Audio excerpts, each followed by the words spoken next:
Ok, bonjour chers internautes et bonjour particulièrement à la communauté Bamileke.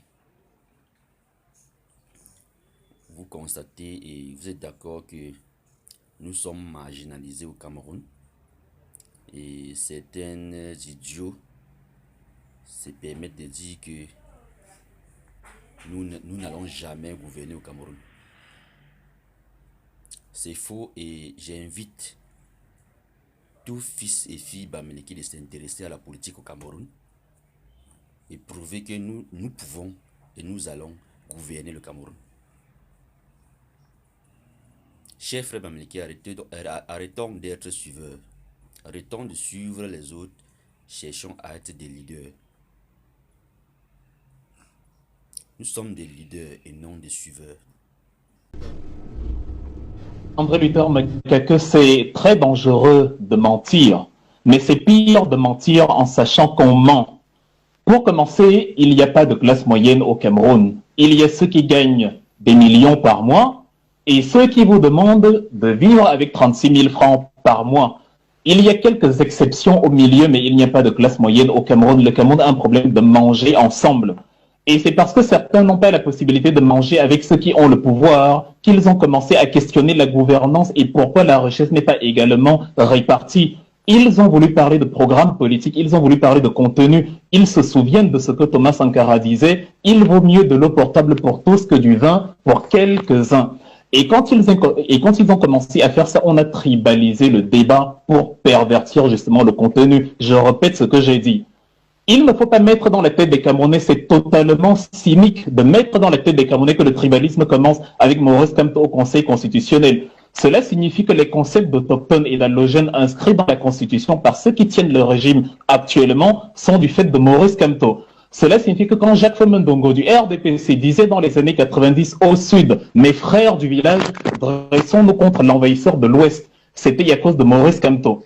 Cela signifiait qu'en 1999, quand on a barré la route à André Woking à l'entrée de Yaoundé en disant un Bamileke à Yaoundé comme archevêque, jamais. Ça voudrait dire que c'est à cause de Maurice Kamto. Ça voudrait dire que quand Amadou Ali a dit en 2011, et c'était relayé par Wikileaks et Jeune Afrique, un Bamileke ne sera jamais président, c'était à cause de Maurice Kamto. C'est à cause de Maurice Kamto. Donc, quand on a voulu battre campagne, puisque vous dites qu'il faut être légaliste et républicain, on s'est retrouvé dans des élections régionales qu'on nous reproche d'avoir boycottées. On voulait y participer en allant au sud. On nous a versé de l'eau en disant rentrez chez vous, allez faire ça à l'ouest. C'est au regard de cette mosaïque perverse orchestrée par ceux qui ont actuellement le pouvoir, et c'est ça qu'on appelle le tribalisme d'État.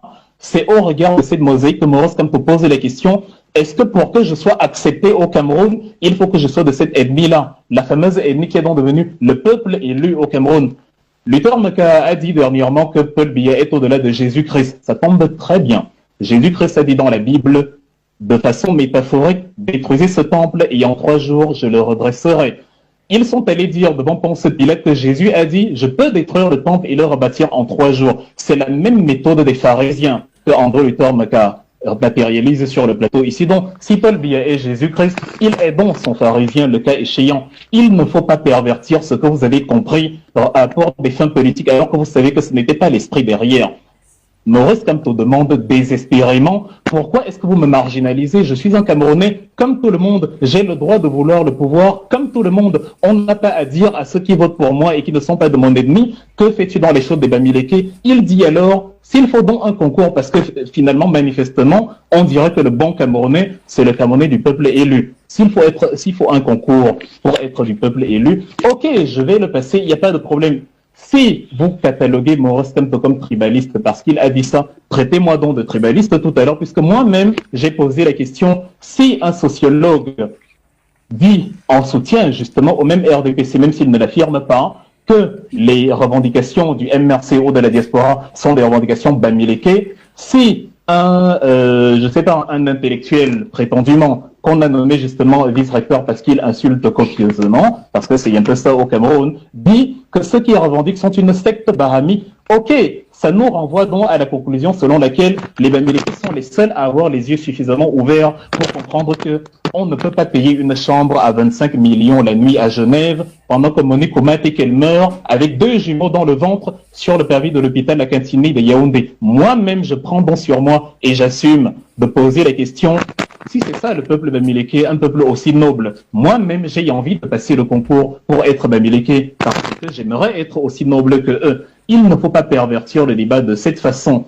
La politique a justement inséré le tribalisme d'État. Pourquoi on ne parle pas du vide astral qui constitue le bilan du RDPC? Il n'y a pas de programme politique, il n'y a pas de bilan, il n'y a rien à défendre. Donc, quand des Camerounais vont venir vous dire où sont passés justement les projets structurants dont a parlé Paul Biya, où sont passés les 9% de croissance du document stratégique pour la croissance et l'emploi qui, après 10 ans, n'a rien donné. Évidemment, pour ne pas répondre à cela, on va dire le Bamileke, ce sont les Bamileke qui revendiquent. Aux dernières nouvelles, ils sont Camerounais, ces Bamileke-là. Vous fonctionnez au RDPC exactement comme les nazis, et d'ailleurs, je l'ai thématisé il y a quelques jours. Il y a peut-être certains éléments que je n'ai pas ajoutés.